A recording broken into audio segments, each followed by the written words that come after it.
Hi, I am Joy, and there's always joy in cooking. Today, we will make something delicious, and that is cheesecake. I have here about 800 grams of cream cheese. No? And then this cream cheese, we will add 3 tablespoons of all-purpose flour. Another is 1/2 cup of white sugar, and then 4 eggs, and then 1 cup of heavy cream, and a good vanilla. Char, thank you, Char. And then later, once it is done, we will make our fruity sauce, which is made up of raspberry and blackberries. Raspberries and blackberries. So, we will make the cheesecake part for the moment. No? So I will just attach this hook, no, this is paddle to our mixer. Hindi ko kabalo magtakod daw day lang. Stop anay. Okay, I will now blend this. We'll make this soft.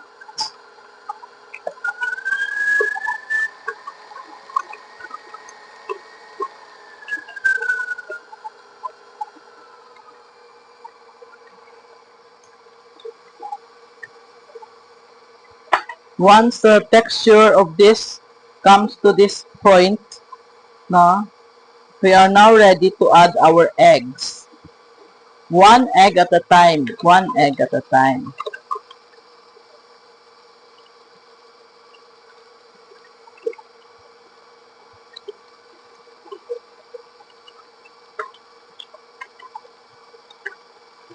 Three,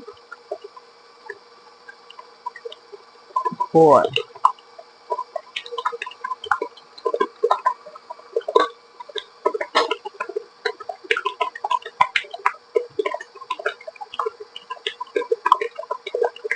Okay.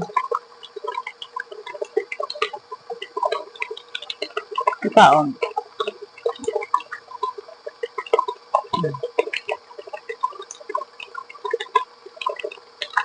Next is we add in our sugar gradually.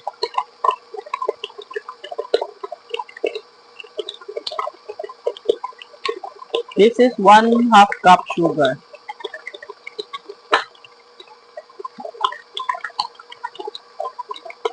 Then you have to slow down to add the flour.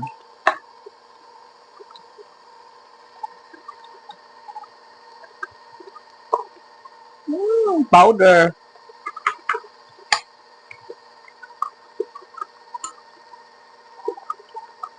And then we add in this. Ang patsyon ko na ha kay this is 1 cup, maybe more. Hindi man siguro 1 cup na siya kasi ng kwan lang. So hard to so hard to pour. Okay.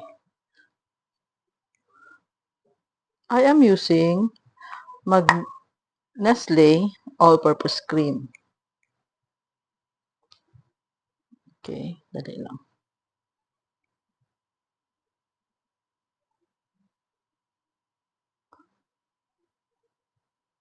By the way, I have preheated the oven to very hot oven to 425 degrees Fahrenheit.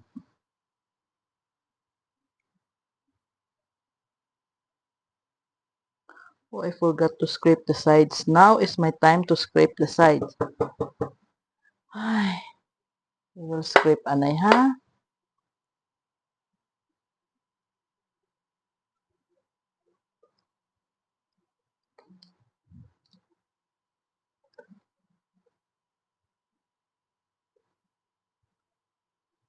Okay, so we will blend now.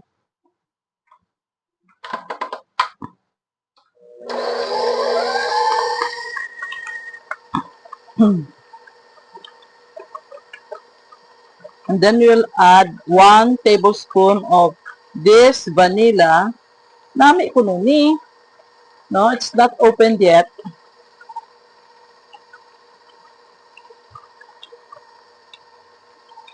I'll just use 1 cup full. Yan. And then, I am done. Okay, tapos na. Okay. Sarap na eh. They are now ready for the oven. So they will cook in the oven, very hot oven, for about 30 or 40 minutes until you see the brown pigment comes out. The browning is made because the oven is very hot, and then this is cheese and milk and cream. So, dali lang. I will come back to you. Ma-oven ako. So, here are some of the berries that I have. This is blackberry and this is raspberry. So, I just strain it a little because it is watery once it's frozen. Okay. So, butang ko na dire in our saucepan. Pero, I will add some, ano ganini? This one. I remember this was given to me by Mom Tess Balgos when she went to Baguio. Yan. So, I will not add sugar because this is sweet. So, amo lang ni. Yan. So, can you imagine the taste of this? This is sweet, sour, and the cheesy flavor and the cream. Okay. So, dali lang kay lutuon ko lang ni Shanay, ha? Then, I'll show it to you once it is done. Dali lang.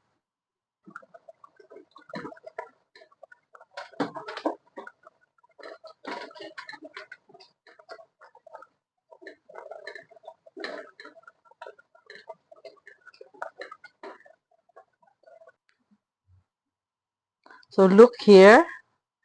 It is just out of the oven and it is still moving. Gulag-gulag pa siya. It's not yet firm. So, I'll just let this cool until it's ready for slicing. And maybe that will be tomorrow. So, dali lang.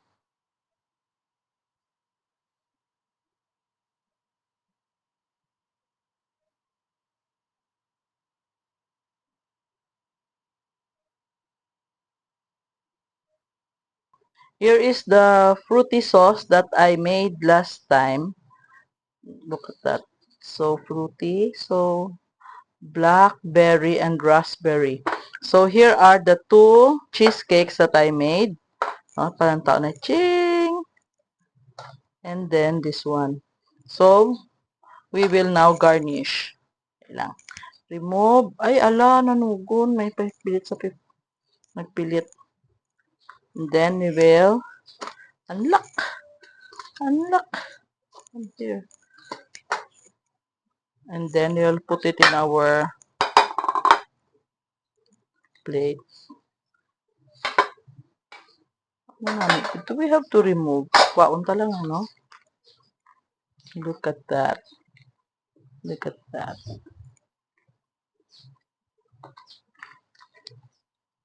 1, 2, 3. Ay. Okay. Now we will garnish cheesecake with fruity sauce. Yeah.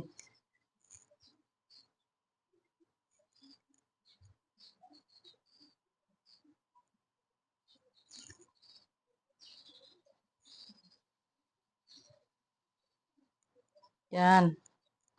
Okay. So that is it. So, Hey. So this is my cheesecake with fruity sauce. And so kamo. Eh, so thank you for watching. Kaunta everyone.